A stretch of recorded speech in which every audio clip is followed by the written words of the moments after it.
흔히 수술실의 테슬라라고 불리는 회사가 있습니다. 바로 로봇 수술 분야의 절대 강자, 인투이티브 서지컬인데요. 최근 이 회사가 내놓은 성적표를 보니까 와, 정말 입이 떡 벌어질 정도입니다. 그래서 오늘은 이 엄청난 숫자들 뒤에 숨어있는 진짜 이야기를 한번 파헤쳐 보려고 합니다. 과연 이 회사는 어디까지 성장할 거고, 이들의 다음 목표는 무엇일까요? 맞습니다. 이게 단순히 작년에 장사 잘했다 이런 수준의 이야기가 아니거든요. 이들의 행보 하나하나가 미래 수술실의 풍경 자체를 바꾸고 있다고 봐야죠.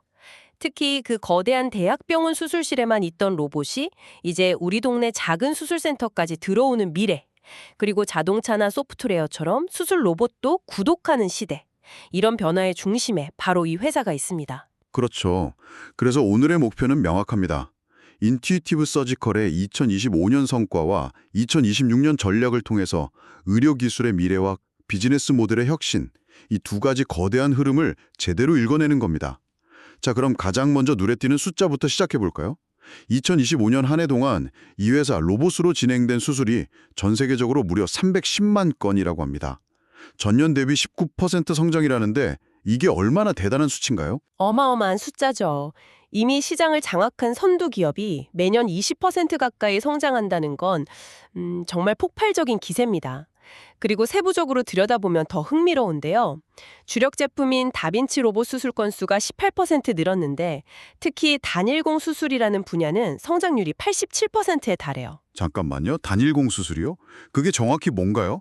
87% 성장이면 이건 거의 수직상승인데 환자나 의사에게 뭔가 특별한 장점이 있는 기술인가 보네요. 바로 그겁니다. 과거 로봇 수술은 보통 서너 개의 작은 구멍을 뚫어서 진행했거든요. 그런데 단일공 수술은 말 그대로 배꼽 같은 곳에 구멍 하나만으로 수술을 끝내는 기술입니다. 환자 입장에서는 흉터가 거의 안 남고 회복도 훨씬 빠르니까 당연히 선호할 수밖에 없죠.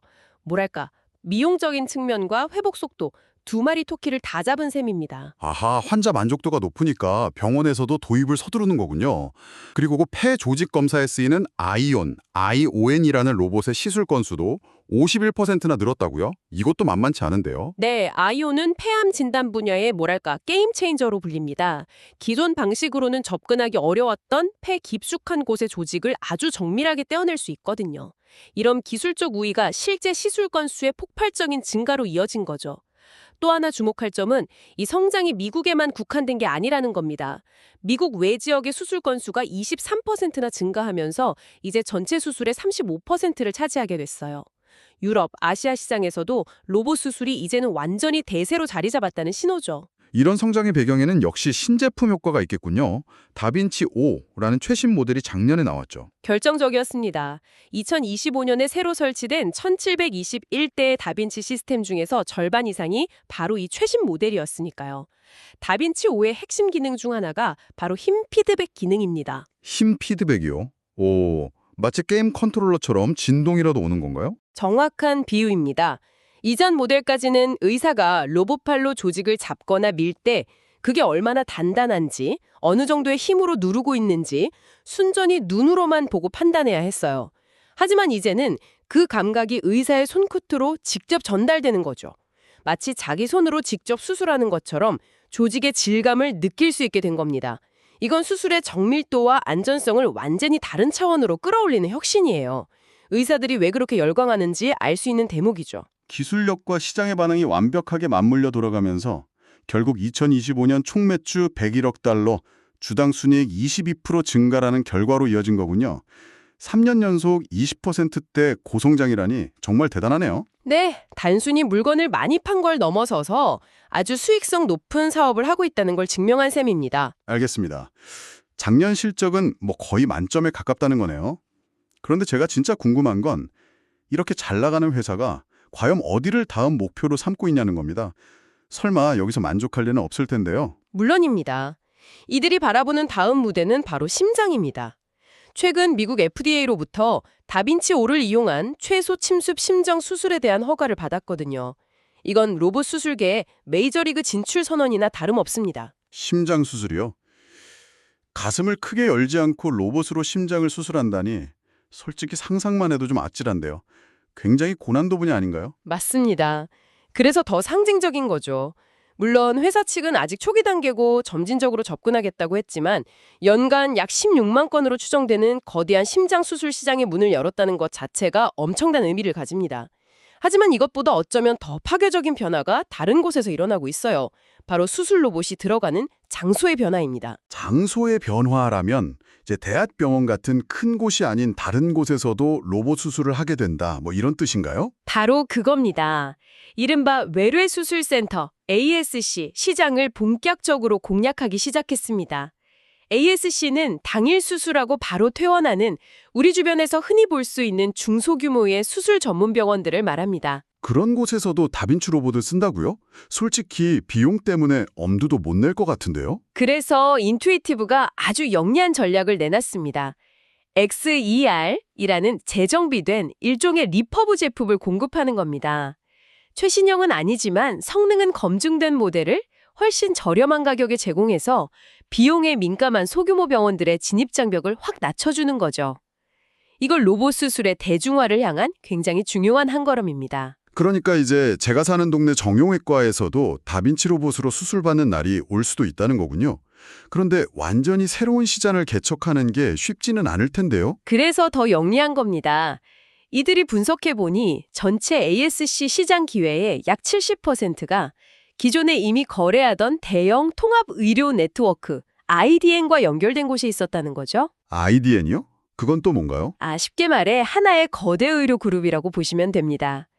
A라는 그룹이 대학병원도 가지고 있고 동네에 있는 여러 개의 외래수술센터도 소유하고 있는 형태죠. 이미 이 그룹의 대학병원 의사들은 다빈치 로봇에 익숙하잖아요. 그 의사들이 네트워크 내의 다른 수술센터에 가서도 다빈치를 사용하게 만드는 건 훨씬 수월하겠죠. 완전히 새로운 고객을 설득하는 것보다 기존 고객의 영향력을 활용해 시장을 넓혀가는 아주 효율적인 전략인 셈입니다. 와, 기술의 확장뿐만 아니라 시장 침투 전략까지 아주 치밀하게 짜여 있군요. 그런데 여기서 끝이 아니라고 들었습니다. 아예 비즈니스 모델 자체를 바꾸는 시도도 하고 있다면서요. 네, 이게 어쩌면 가장 중요한 변화일지도 모릅니다. 마이 인투이티브 플러스라는 디지털 구독 서비스의 유료화입니다. 구독 서비스요? 넷플릭스처럼 수술 로봇도 매달 돈을 내고 쓰는 건가요? 정확히는 로봇 하드웨어는 병원이 구매하고 그 로봇의 성능을 120% 끌어올려주는 소프트웨어와 데이터 서비스를 구독하는 모델입니다. 지금까지는 다빈치5를 사면 1년간 무료로 제공했는데 2026년부터는 유료로 갱신해야 하는 거죠. 가상현실 수술훈련 시뮬레이터, 수술 데이터 분석, 원격 협진 같은 기능들이 포함됩니다. 이건 정말 큰 패러다임의 전환이네요. 이제 인투이티브는 로봇 팔을 파는 회사가 아니라 수술 성공률이라는 결과를 파는 회사가 되겠다는 선언이나 마찬가지인데요. 맞습니다. 병원 입장에서는 이제 기계 한 대가 아니라 지속적으로 업데이트되는 수술 노하우와 데이터 분석이라는 거대한 두뇌를 구독하게 되는 셈이죠. 예를 들어 원격 협진 기능은 정말 강력합니다. 서울의 대형 병원에 있는 최고 명의가 네트워크로 연결된 지방병원의 수술을 실시간으로 보면서 조언해주거나 지도할 수 있게 되거든요. 의료 서비스의 질을 전체적으로 끌어올릴 수 있으니 병원 경영진 입장에서는 마다할 이유가 없죠. 한번 이 생태계에 들어오면 빠져나가기 어렵게 만드는 강력한 락인 효과를 노리는 겁니다. 듣고 보니 정말 빈틈이 없어 보이네요. 이 모든 게 계획대로 된다면 그야말로 탄탄대로일 것 같은데요. 하지만 세상에 완벽한 계획은 없지 않습니까? 분명히 이 회사가 마주한 도전 과제나 리스크도 있겠죠? 물론입니다.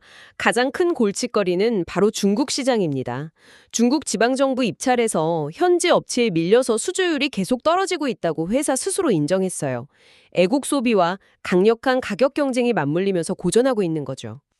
중국의 리스크는 어느 산업이나 마찬가지군요. 다른 글로벌 시장 상황은 어떤가요? 일본이나 영국에서는 정부 예산 문제로 병원들의 신규 장비 도입이 좀 더 더뎌지고 있고요. 유럽 전반의 거시경제 불안도 부담입니다. 그래서 회사가 제시한 2026년 성장률 전망치도 13에서 15%로 2025년의 19%보다는 조금 보수적으로 잡았습니다.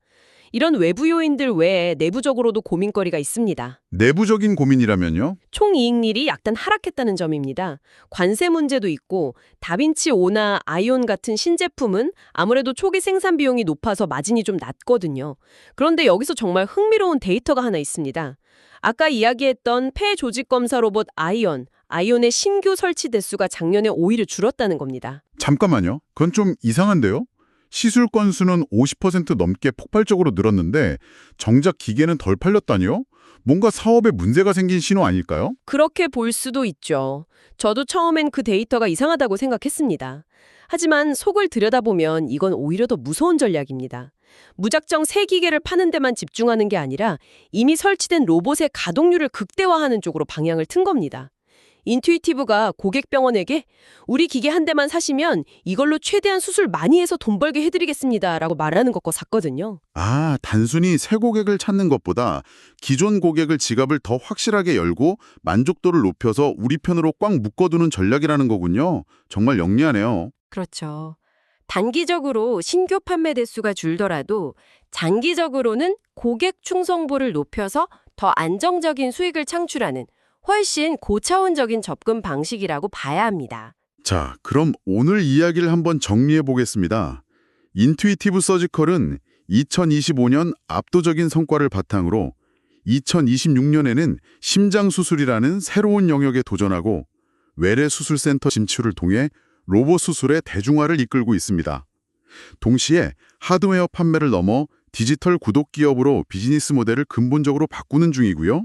네. 물론 중국 시장에서의 치열한 경쟁이나 글로벌 경제의 불확실성 같은 과제도 분명히 존재합니다. 하지만 이 모든 전략의 가장 근본에는 임상적 가치라는 아주 단단한 기반이 있습니다. 임상적 가치라면 결국 환자에게 실질적인 이득이 있느냐 하는 문제겠군요. 맞습니다. 예를 들어서 20만 건 이상의 수술을 분석한 한 연구를 보면요. 다빈치 로봇 수술이 기존의 복강경 수술에 비해 수술 도중에 배를 여는 개복 수술로 전환될 위험이 약 50%나 낮았다고 합니다. 또 덴마크에서 진행된 다른 연구에서는 로봇을 이용한 탈장 수술이 복강경 수술보다 재입원율은 44%나 낮고 입원 기간도 더 짧았어요. 결국 환자에게 더 좋은 결과를 제공한다는 이 명확한 가치가 있으니까 병원들이 비싼 비용을 지불하고서라도 이 시스템을 도입하는 겁니다. 이 점이 바로 모든 성장의 핵심 동력이라고 할 수 있죠. 마지막으로 청취자 여러분께 생각해 볼 질문을 하나 던지면서 마무리할까 합니다. 이 회사의 대표는 1997년부터 지금까지 2천만 명이 넘는 환자를 치료했음에도 불구하고 우리는 여전히 이 여정의 초기 단계에 있다고 말했습니다. 만약 지금이 정말 초기 단계라면 앞으로 10년, 20년 뒤의 수술실은 과연 어떤 모습일까요? 기술이 단순히 인간의 의사를 돕는 조수를 넘어서 인간의 실수를 원천적으로 차단하고 언제나 최상의 결과를 보장하는 시대로 접어든다면 그때 우리는 의사의 역할과 의료의 본질에 대해 어떤 새로운 질문을 던지게 될까요?